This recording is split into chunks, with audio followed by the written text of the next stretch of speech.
पर मैं हूं आपके साथ मयूरी श्रीवास्तव। आइए 5 बजे की 5 बड़ी खबरों पर नजर डालते हैं। सुपर 5 में फटाफट दिखाते हैं 5 बड़ी खबरें। आरएसएस प्रमुख मोहन भागवत 2 दिवसीय लखनऊ दौरे पर हैं। अपने दौरे के दौरान वो तमाम कार्यक्रमों में शिरकत कर रहे हैं। आप साफ जो आरएसएस का कार्यालय है वहां पर मोहन भागवत से मुख्यमंत्री योगी आदित्यनाथ मुलाकात करने वाले हैं।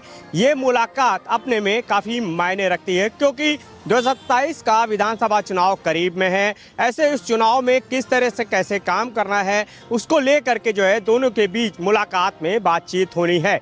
इसके अलावा जो एसआईआर का मुद्दा छाया हुआ है, इसके अलावा पीडीए जो लगातार जो है समाजवादी पार्टी दावा कर रही कि उत्तर प्रदेश में पीडीए काम करेगा और पीडीए जो है इस बार समाजवादी पार्टी की सरकार बनाएगा, तो पीडीए को लेकर के भी जो है मुख्यमंत्री योगी आदित्यनाथ और मोहन भागवत के बीच मंथन होने वाला है। इसके अलावा यूजीसी को लेकर के जिस तरह से बवाल मचा हुआ है उसको लेकर के जो तमाम चीज़ें सामने आ रही हैं उनको लेकर के भी जो है मुख्यमंत्री योगी आदित्यनाथ और मोहन भागवत के बीच मंथन होने वाला है।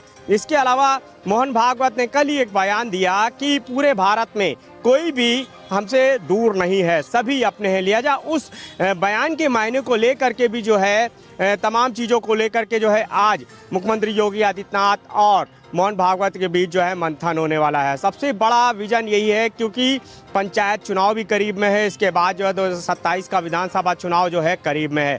ऐसे में भारतीय जनता पार्टी के सामने बड़ी चुनौती है कि अपना जो पुराना जो रिकॉर्ड है उसको कैसे 2027 में जो है मेंटेन रखना है और कैसे जो दावा किया जा रहा है कि भारतीय जनता पार्टी की सरकार जो है वो 2027 में प्रचंड बहुमत की सरकार उत्तर प्रदेश में बनाने वाली है। तो ऐसे में उस पर कैसे काम करना है, कैसे जनता के बीच जाना है, कैसे संगठन संघ और जो पार्टी का जो विजन है, जो उसके तमाम जो कार्य हैं वो जनता तक कैसे पहुंचाने हैं, कैसे जो विपक्ष है समूचा जो लगातार सरकार और भाजपा के खिलाफ और संगठन के खिलाफ जो है बयानबाजी कर रहा है, तो उन सभी चीज़ों को लेकर के कैसे जनता के बीच जाना है, कौन कौन से कार्यक्रम रखने हैं, कैसे 2027 में चुनाव बेहतर तरीके से लड़ना है, सभी को लेकर के चलना है और एक अच्छा रिजल्ट जो है देना है। तो इन सभी चीज़ों को लेकर के आज मोहन भागवत से मुख्यमंत्री योगी आदित्यनाथ की जब मुलाकात होगी तो इन सभी चीज़ों पर चर्चा होगी।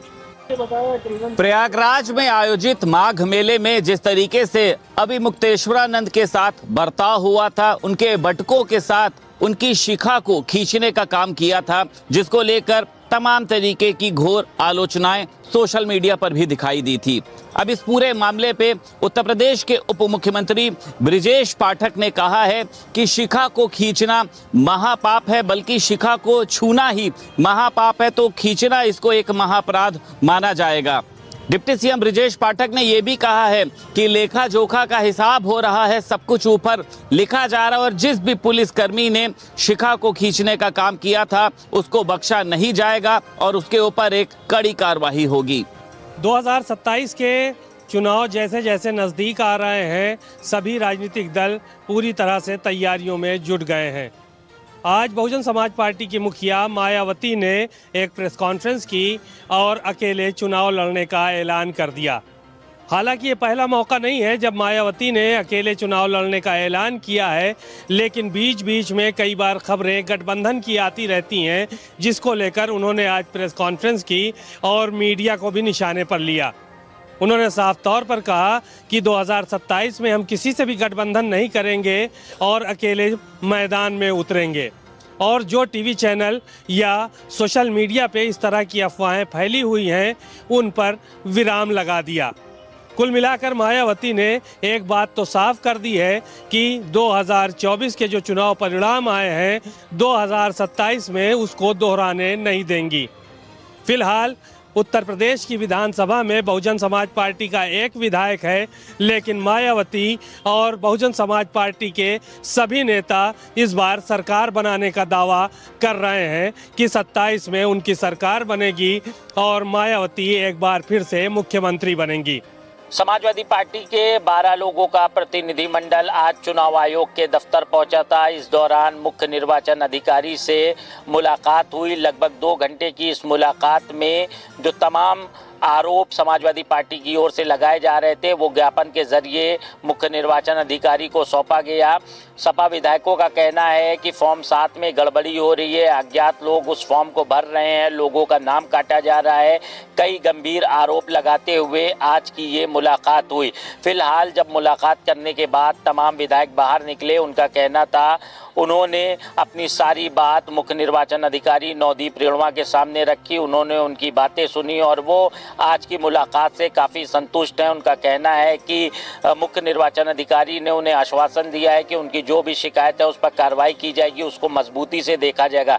इसके अलावा विधायकों का ये भी कहना था कि उन्होंने ये सुझाव भी दिया है कि जो SIR की जटिल प्रक्रिया है उसे आसान किया जाए। इस पर नवदीप रेणुआ ने उनसे कहा है कि इसको हम देखेंगे और लोगों को परेशानी ना हो, इसका भी समाधान निकाला जाएगा। फिलहाल 2 घंटे की इस मुलाकात में जो तमाम विधायक सपा के पहुंचे हुए थे, उन्होंने ये साफ कहा कि उन्होंने अब अपनी शिकायतें कर दी। अगर इस पर कोई कार्रवाई नहीं होती है तो वो सड़क पर उतरेंगे, इसको लेकर विरोध प्रदर्शन करेंगे। समाजवादी पार्टी के राष्ट्रीय अध्यक्ष अखिलेश यादव पिछले लंबे समय से फॉर्म 7 को लेकर ये आरोप लगा रहे हैं कि इस फॉर्म के जरिए लोगों का नाम काटा जा रहा है। जिनका नाम है, अज्ञात लोग उस फॉर्म को भर के नाम कटवा दे रहे हैं, इससे काफ़ी नाम कट रहे हैं और लोग परेशान हो रहे हैं। फिलहाल आज जो मुलाकात हुई है उसके बाद जो सपा के विधायक हैं वो साफ कह रहे हैं कि उनकी मुलाकात तो अच्छी हुई है, मुख्य निर्वाचन अधिकारी ने उन्हें आश्वासन भी दिया है। अगर ये आश्वासन पूरा नहीं होता है, उनकी जो शिकायतें हैं उस पर कार्रवाई नहीं होती है, तो सभी समाजवादी पार्टी के पदाधिकारी कार्यकर्ता सड़क पर उतरेंगे और SIR प्रक्रिया का विरोध करेंगे। दुनिया के नक्शे पर भारत और नेपाल दोनों देशों की सीमाएं खुली हुई हैं और इसी खुली सीमा का लाभ लेते हुए आए दिन तस्कर भारत से नेपाल और नेपाल से भारत में प्रवेश करते हैं और वो भी अवैध सामानों के साथ में। और इसी क्रम में 17 फरवरी को एक युवक पकड़ा गया जिसके कब्जे से 3 बैग बरामद हुए हैं। उन तीनों बैगों में 31 पैकेट में हाइड्रोपोनिक वीड, जो उच्च क्वालिटी का गांजा होता है उसे हाइड्रोपोनिक वीड कहा जाता है, वो लेकर के वो नेपाल से भारत में प्रवेश कर रहा था, जिसका वजन करीब 17 किलो 590 ग्राम था और इसकी अनुमानित कीमत अंतर्राष्ट्रीय बाजार में 15 करोड़ रुपया की गई है। और आबकारी विभाग और SSB की टीम ने उस युवक की तलाशी ली, उससे पूछताछ किया और उसे जब घेराबंदी करके उसे जब पकड़ा जा रहा था, उसके साथ उसका सहयोगी, उसका भाई, वो नेपाल वापस भाग गया और उसे टीम यहाँ नहीं पकड़ पाई, लेकिन जिसके पास ये सामान था उसे उस टीम ने पकड़ लिया है। और आबकारी विभाग और SSB की बड़ी सफलता मिली है, जिसने करीब 15 करोड़ रुपए की गांजा के साथ उस युवक को गिरफ्तार किया है।